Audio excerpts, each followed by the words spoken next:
Hello and season greetings. My name is Malia Kim and I am the Director of Presence for Product Availability here at Avenue7Media. As we celebrate the season of gratitude, we want to take a moment to reflect on what makes Avenue7 truly special, our teams.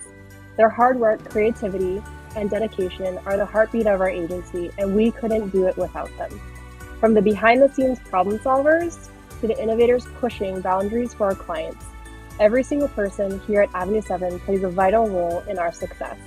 Today, we like to share stories about our specialized teams and how we work together, and celebrate the people who make it possible every day. Joining me right now is Jessica Alamanzar, who is our Senior Brand Manager here at Avenue7Media. Hi, Jessica. Hi, I'm happy to be here. I'm very interested in, more about what your team does, how they operate, and especially this time of the year when we're up against tight deadlines. Clients want to get ready for the holidays. They want to get it listed before Black Friday, Cyber Monday, the prime shopping days. Could you give me an example of a current, situation or project that you were working on with your teams where you guys really nailed it and how you worked interdependently with our other teams? So, like Malia said, I'm Jessica, and I'm Senior Brand and Creative Strategy Manager here at F7.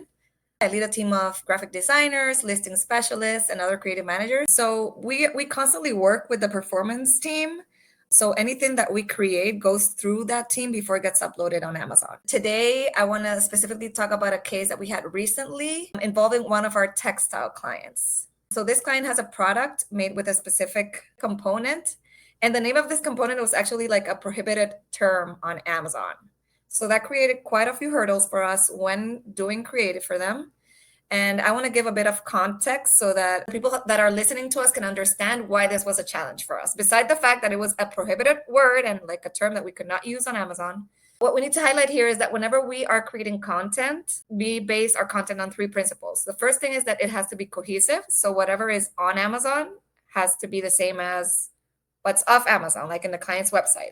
So if the client website says the product is made of A, we can't say on Amazon that it's made of B. We do content that is benefit focused. So how does this product help me and how does it make my life better? And then the creative has to be visually appealing. So it has to be nice looking and designed to convert. And all of this is based off of Amazon research.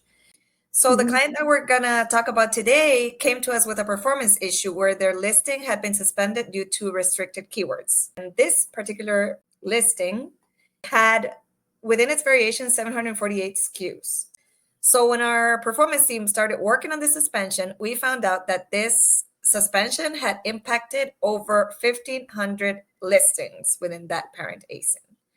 So on the creative side of things, we now had to edit the content so that it would describe the product in a way that the wording that we used would be allowed on Amazon and the listing could be reinstated and go live again. But this brought up another issue, and it's that the client was very keen on keeping this prohibited term because it described specifically what the product was made of. So we had to find a way to market this product where the shopper would understand what this was made of without using that specific term. So, Malia, I remember that you guys worked on this very fast. So can you tell us a bit about that? Yeah, absolutely. I remember, like you said, the client was keen on really using this driver or this marketing term to explain that drives traffic, all that great stuff that attacks all the flywheels that we know customers on Amazon are shopping for. So our teams got together. We discussed what's on the tag, what is it made out of, what will really drive the product to sell, to market. And we went over the policies. We said, hey, here are the compliant ways to say this. We looked at things like the rules on Amazon, off Amazon. We wanted to make sure it was compliant for textiles. And then we went back to the drawing board to tell the client, hey, you can use this term in these ways. But we really together figured out what is the best way to promote, to sell, to move the product, and then to allow it to be available for sale on Amazon. And, it's not just the performance team, it was also a partnership with creative team, understanding what that is, pivoting, making sure all of the content, written and visual, were lined up. And then our catalog team getting in there and turning it over as soon as possible. I think it was 24 hours or something like that. So thousands of listings, making sure we review them, clean them up, get them compliant, and then up and ready for sale. It was amazing. And yeah, when you say clean it up, we had to touch copy, and we also had to touch graphic elements to remove anything that was not compliant so the listing could go live again. Yeah, so overall, Jess, I think the partnership between the creative teams, right, the performance team, the catalog team, our synergies and being able to tap each other and work cohesively and quickly was a real time saver, and it really made all the difference for the client. If I'm not mistaken, they are one of the only custom listings They available. are in they are Right. in their category. They are the only fully customizable listing on Amazon as of today. There are others that have, how can I say this, like two customizable steps. So maybe you can add like some words, but this you can like customize, the fit and other types of things on the actual product to get it to be a unique product designed for the specific shopper. I know that takes layers and layers of skills to get those products up. Your team worked really hard on getting all those layers of features available for the product. So Mhm. kudos to your team, and I'm thankful for our ability to work quickly, smoothly, and confidently together to drive success for our clients. Well done. Teamwork makes the dream work. Amen. Awesome, Jess. It's always a pleasure working with you and your team. You guys help us to Likewise. understand what the customer wants, and we help you operationally to get it up and running within compliance, and then obviously to publish as you guys envision it so that we can capture and convert those shoppers into actual customers. So thank you. Thank you. I would like to introduce you to a longtime colleague of mine, Leo Hotanani Tekshera. Hi, Leo. Hey. Leo and I have been longtime colleagues since Amazon, Mhm. which is a good decade, which is probably aging us. But Leo here has had a background in client growth, creating products, so product development, compliance. She's done some really cool projects at Amazon. We've helped with a testing program there at Amazon for what we called at that time the preferred vendor program. But Leo, you have worn a lot of hats, and you are currently the client relations director here at Avenue7Media, and you currently lead a team of brand growth strategists, or what other agencies would call account managers. Could Mhm. you tell me and our audience here today a little bit about your team and what you do for our brands here at Avenue 7? Yeah, sure. So I'm Leo Tekshera. I am the director of client engagement here at Avenue7Media. And our role here as brand growth strategists is to grow our client accounts profitably. And what that looks like, depends on, how the client comes in and what their portfolio looks like. And we get together as a team to really dive deep into these client accounts and look at it from a 7 Avenue perspective, which is our strategic roadmap to growth. So, Leo, when it comes to your client engagement team and brand strategists and growing your clients responsibly, I know that we often come together to talk about new and exciting things, whether it's, new tools, new programs, new processes, ways around things that are broken at Amazon, or, ways that we can cooperate with them to fix or improve the lives of ourselves and our sellers. What are some of the things that you have seen come up in recent days where it really could have impacted your client growth for the holiday season? Yeah, so I can give you a recent example that my team and I just dealt with when Amazon, which they do quite often, they announce something new. And this new thing was the new bundling ban, which was announced on October 14th. And what that basically does is it's a policy that aims to maintain brand integrity, and it restricts our sellers and our vendors from bundling products together that are not made by the same manufacturer. And so they came up with this policy because it aims to maintain brand integrity. It improves customers' experiences and it prevents confusion caused by mismatched or unrelated bundled products. Avenue 7 put out a blog post that was very specific. It had very good examples as to what this means. And I can give you my example of what we have done. I know you have a lot of clients in addition to helping lead the brand growth strategist. Can you give me an example of some of the clients that you've had to kind of pivot on the fly, figure out what the policy is, and how you navigated and strategized a path forward? And I know working with you throughout almost a decade now, you're very good at looping people in and galvanizing us and moving us forward to really find that unique process. So tell me about it. And where are you now? Absolutely. I think that's one thing that I do enjoy is kind of getting everybody in the room and figuring out how we're going to tackle a problem. And so this specific bundling problem kind of threw us off guard because it was implemented in Q4, which is, as you all know, one of the biggest selling times of the year for 90% of our sellers and vendors. And so what we had to do is kind of create a specialized approach to this bundling ban. I have two examples that we kind of dove into. One of my clients sells charcuterie boards. As you can imagine, it's a huge Q4 seller. And you have a lot of people kind of looking at Amazon, looking at what they can bring to Thanksgiving and bring to their holiday festivities, whether it's Thanksgiving, Friendsgiving, a potluck at work. You have all of these events. And so getting a pre-made charcuterie board is a pretty easy purchase. And it was reasonable. It's a big seller in Q4 and it came with cheeses and jams and crackers. So what we had to do is we had to take a look at what that bundling ban actually means. And Amazon's policies aren't very clear, and that is a known fact. And so we had to take a look at the verbiage and kind of pull apart what we believe Amazon meant by that. And obviously, no bundling. So the first thing we took a look at was inventory. Are we an FBA or FBM? Because we're an FBM product, that kind of alleviated a lot of the stress of needing to pull products out in order to comply with the bundling ban. The second thing we looked at was what is it in the copy that we need to change? And so we looked at the titles, we looked at the product copy, we looked at our A plus, we looked at our brand story, we looked at our storefront and made changes to take out any of the brand names that weren't compliant with the main brand name that we were selling. So we took out all of those names. Next thing we took a look at was the creative, right? Are the names in the infogs, are the names anywhere else on Amazon that an Amazon bot could quickly pick up and suppress us. The other thing that we had to look at was, how this was going to impact our traffic. And we took a look at our advertising creatives and had to make a lot of changes behind the creative imagery and the creative videos that we had out. And so after we made all those changes, we worked with our catalog team, obviously, to get all those changes done. Our creative team worked really hard to get everything compliant.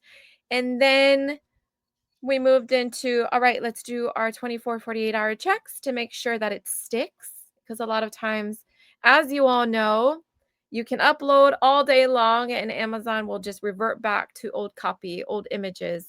So after we did that, we are now compliant. And I am not worried that we're going to get taken down during Q4 and we can still sell charcuterie boards under the one brand name. The example that the bundling policy gives on Amazon from the seller support pages says, you can have Coke and the other soda products, which are under the Coca-Cola company, but they all have unique brands, right? So it could be like Fanta or whatever, and then Sprite and Pepsi are the other, right, competing ones that can be bundled, but Sprite and Pepsi are their own brands. So similar to the cheese example is we also dug deep into, okay, well, what is a relationship of the products? How can we bundle them based on the examples they gave us? And it's up to like a subsidiary of the brands themselves, because people stop at just the brand and they don't think past that, but brands are actually structured beyond the brand themselves. So with the cheese example, we looked at that to say, okay, yes, if we got questioned by Amazon, like these are not technically the same trademarks,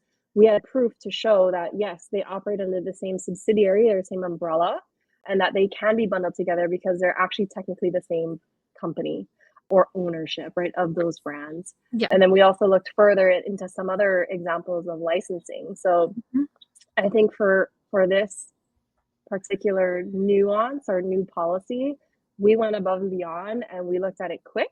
We partnered with Amazon too to ask the internal reps, right, for our success, what it actually meant, if they had any inside guidance, because we truly do abide by Amazon's policies.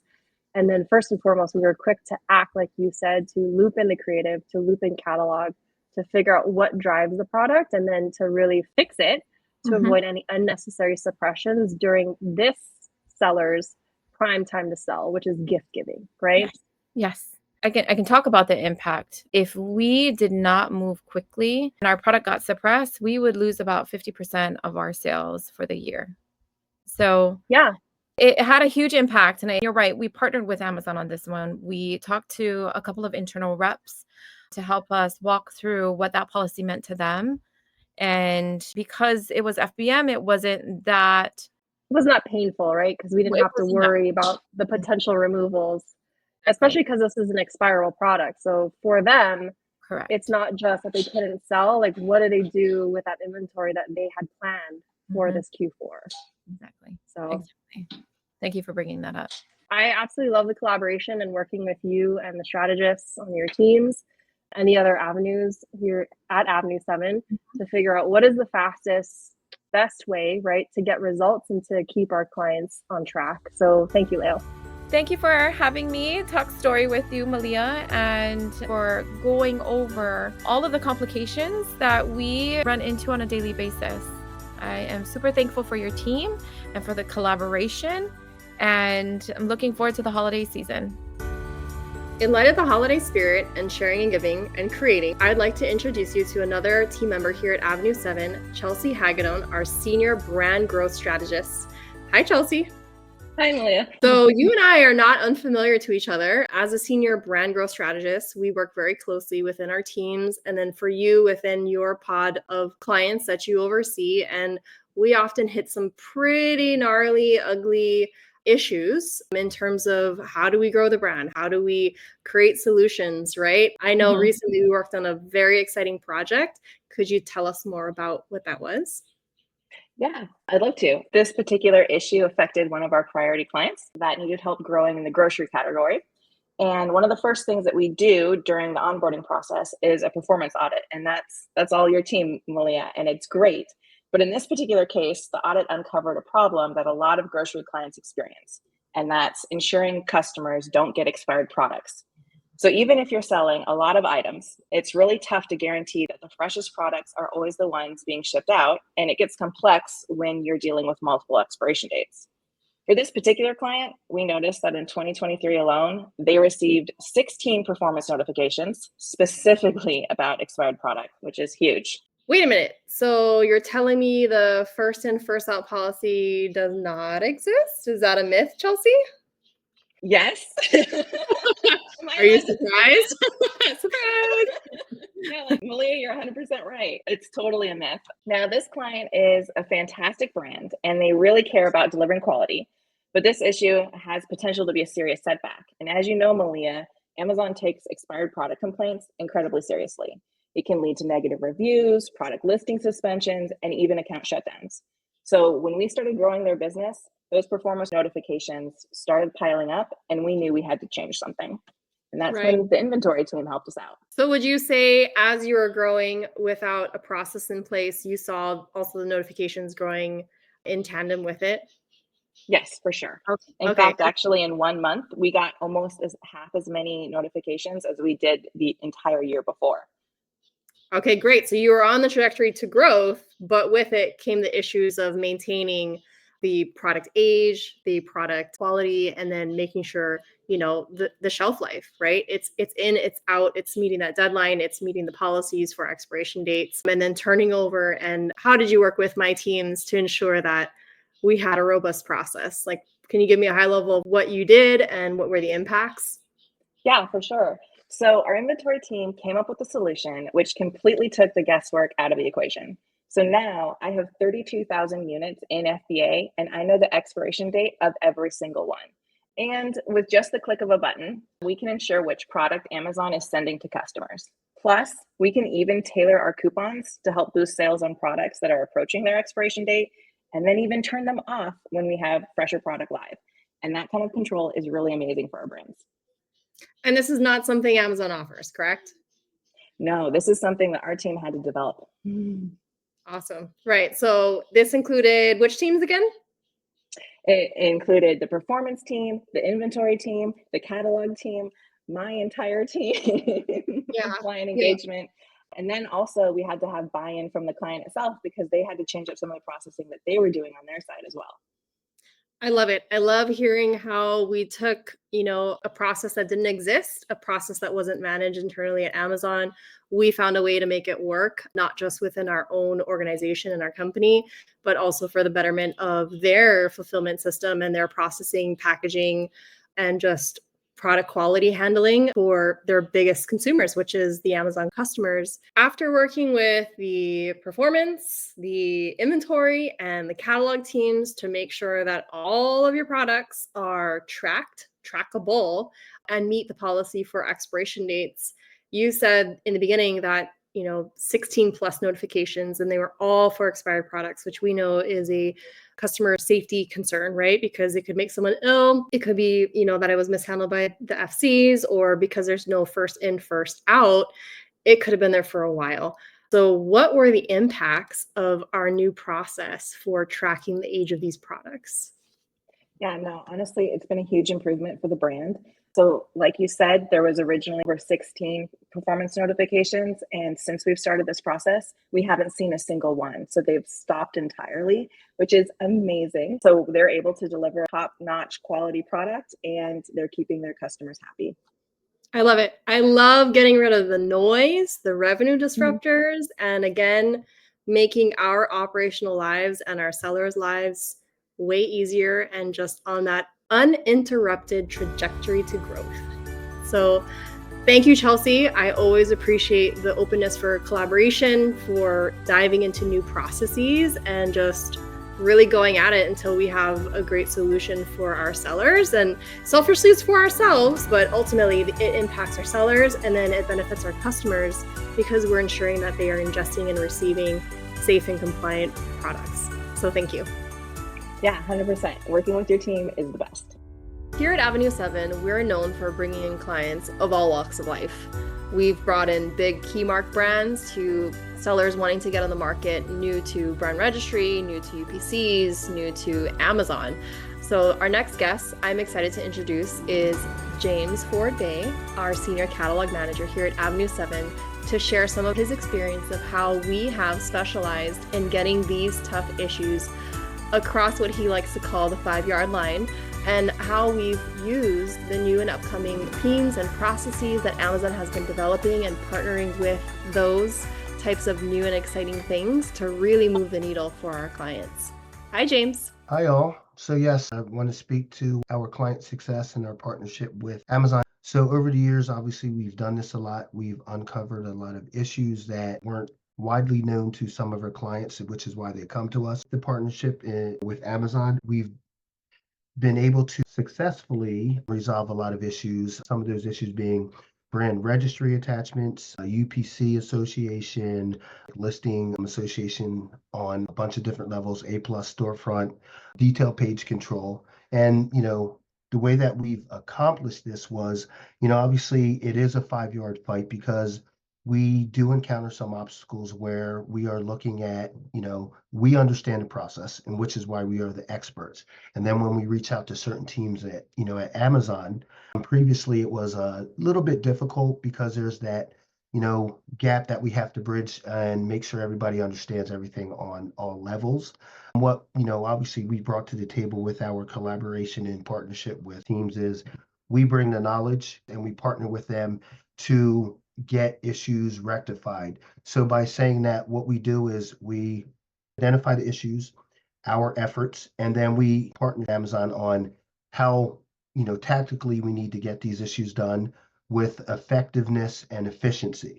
So instead of just creating a support case or calling in, we have the inside track to these reps with they have the access to the internal tools, and that's the benefit of our partnership. They go to their teams and they put these corrections in place, and it does cut down on the amount of frustration and time that it takes us to get these issues resolved. And these have been done on a large scale. So we've worked on multiple brand issues in the hundreds. Same with UPCs, UPC attachments to brands, to storefronts, things of that nature. And again, working with Amazon, we've developed that relationship and obviously driven that success. And then one of the other, things that I'm excited about is that not only do we put these corrections in place, but we work instrumentally with Amazon's internal teams to identify issues at the root cause, and they put, processes in place that will alleviate them from happening again. Yeah, I think I agree with you, James, on that. It was very difficult several years ago before the creation of these new seller success teams, and it's really refreshing to see Amazon really starting to focus not only on the end customer or the purchaser, but our clients who are the sellers on Amazon. Could you give me an example of the UPC issues or transitions that we've seen? I know the new trend right now is 1P sellers who are seeing that, well, this may not be the correct model for me, and moving over to 3P, and how we've really helped to partner and work together with the new seller success teams to figure out, like what you had mentioned, are those gaps in Hmm. process to really work together to give us a better working environment, a better workflow, and just faster results, right? Because it matters. Hmm. Time matters on Amazon to get to market, to sell, and then to get our sellers successful. So could you give me some examples of what those wins were this past year?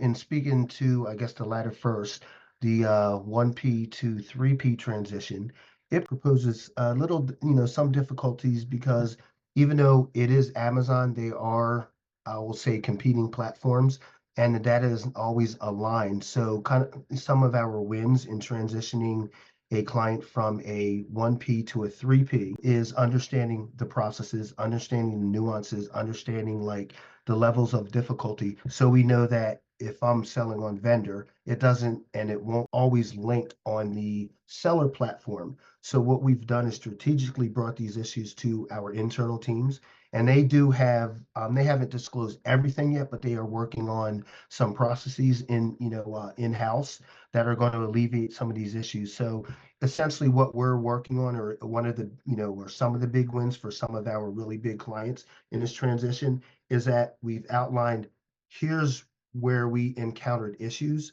and what we're doing is partnering to make sure this is a smoother transition. So for instance, if you're on vendor and you're moving to seller, there will be I guess, a ease of transition, and there's not so many manual processes. So what we encounter a lot of times is we have to go through so many different teams. There's support, there's vendor support, there's seller support, there's the ads console, there's the ads teams.